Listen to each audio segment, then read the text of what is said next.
സിദ്ദിഖിനെതിരായ ലൈംഗികാതിക്രമ പരാതിയിൽ SIT അന്വേഷണ സംഘം യുവനടിയുടെ മൊഴിയെടുക്കുന്നു. തിരുവനന്തപുരത്താണ് മൊഴിയെടുപ്പ്. ഉമേഷ് ബാലകൃഷ്ണൻ നമുക്കൊപ്പം എത്തുന്നു. ഉമേഷ് ബാലകൃഷ്ണൻ, ഗുരുതരമായ കുറ്റങ്ങൾ അല്ലെങ്കിൽ വകുപ്പുകൾ ചുമത്തി കഴിഞ്ഞിരിക്കുന്നു എന്നാണ് നേരത്തെ ശ്യാം വ്യക്തമാക്കിയത്. ഇപ്പോൾ മൊഴിയെടുപ്പ് തുടങ്ങിയോ? എന്തൊക്കെയാണ് വിവരങ്ങൾ?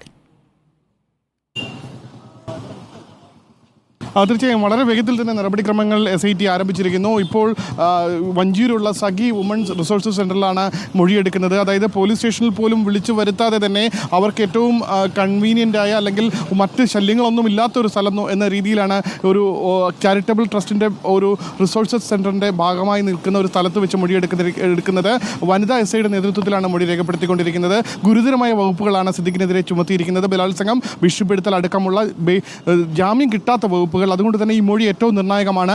മൊഴി കൃത്യമാണ്. മൊഴിയുമായി ബന്ധപ്പെട്ട തുടർ നടപടികൾ എന്ന രീതിയിൽ ഏറ്റവും അടുത്ത് എടുക്കാൻ പോകുന്നത് അറസ്റ്റ് എന്ന തുടർ നടപടിയിലേക്കാണ്. എന്തായാലും മൊഴി ഇപ്പോൾ എടുക്കുകയാണ്. മൊഴിക്കൊപ്പം മൊഴിയെ സബ്സ്റ്റാൻഷ്യേറ്റ് ചെയ്യുന്ന മറ്റ് തെളിവുകൾ കൂടി ലഭിച്ചു കഴിഞ്ഞാൽ ആ അറസ്റ്റിലേക്ക് പോകാനുള്ള സാധ്യതയാണ് ഏറ്റവും കൂടുതൽ. മസ്കറ്റ് ഹോട്ടലിൽ വെച്ച് തനിക്കെതിരെ റൂമിൽ പൂട്ടിയിട്ട് തന്നെ ബലാത്സംഗം ചെയ്തു എന്നാണ് യുവനടി മാധ്യമങ്ങളോട് ആദ്യം പറയുകയും അതേ മൊഴി പോലീസിൽ നൽകുകയും ചെയ്തത്. പിന്നാലെയാണ് ഇന്ന് രാവിലെ കേസെടുത്തത്.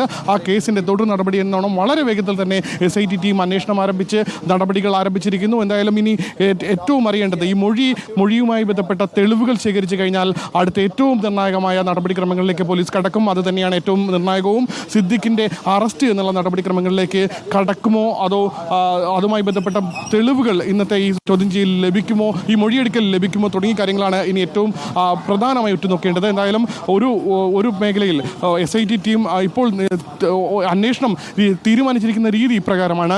ഏതെങ്കിലും ഒരു പോലീസ് സ്റ്റേഷൻ പരിധിയിലാണ് ക്രൈം നടക്കുന്നുണ്ടെങ്കിൽ ആ പോലീസ് സ്റ്റേഷൻ പരിധിയിൽ കേസ് രജിസ്റ്റർ ചെയ്യും. എന്നിട്ട് SIT ടീമിലെ ഒരു മുതിർന്ന IPS ഉദ്യോഗസ്ഥയുടെ നേതൃത്വത്തിൽ തന്നെ ഇതിൻ്റെ അന്വേഷണം നടത്തും. ആ സ്റ്റേഷനിൽ വനിതാ SI ഉണ്ടെങ്കിൽ ആ വനിതാ SIയെ കൊണ്ട് തന്നെ മൊഴിയെടുപ്പിക്കും. ഒപ്പം മറ്റ് ഒരുപക്ഷെ ആ സ്റ്റേഷനിൽ വനിതാ SI അടക്കുന്ന മുതിർന്ന ഉദ്യോഗസ്ഥരില്ല എങ്കിൽ SIT ടീമിൻ്റെ നേരിട്ടുള്ള നിരീക്ഷണത്തിലായിരിക്കും മൊഴി എടുക്കുന്ന രീതിയിലേക്ക് കടക്കുക. എന്തായാലും ഏത് സ്ഥലത്താണോ ക്രൈം നടക്കുന്നത് അവിടെ FIR രജിസ്റ്റർ ചെയ്ത് തുടർ നടപടികൾ ആരംഭിക്കും. എന്തായാലും എത്രയും വേഗം, അതിൽ ഏറ്റവും നിർണായകം വേഗമാണ്. ഇന്ന് രാവിലെ FIR രജിസ്റ്റർ ചെയ്യുന്നു. തൊട്ട് പിന്നാലെ മൊഴിയെടുക്കുന്ന നടപടിക്രമങ്ങളിലേക്ക് പോകുന്നു. അതും ഇരയ്ക്ക് ഒരു വിധത്തിലുള്ള ബുദ്ധിമുട്ടും ഉണ്ടാക്കാത്ത രീതിയിൽ ഒരു സുരക്ഷിതമായ ഒരു സ്ഥലത്ത്, അതായത് പോലീസ് സ്റ്റേഷൻ പോലുള്ള ഒരു കൂടുതൽ ആളുകൾ വന്നു പോകുന്ന സ്ഥലത്തിലേക്ക് പോകാതെ ഇത്തരത്തിൽ അവരുടെ ഒരു സുരക്ഷിതമായ ഒരു സ്ഥലത്തേക്ക് എത്തിച്ച് അവർക്ക് കൂടി ഒരു കംഫർട്ട് ആവുന്ന രീതിയിലേക്ക് എത്തിച്ച് തന്നെയാണ് മൊഴിയെടുക്കുന്നത്.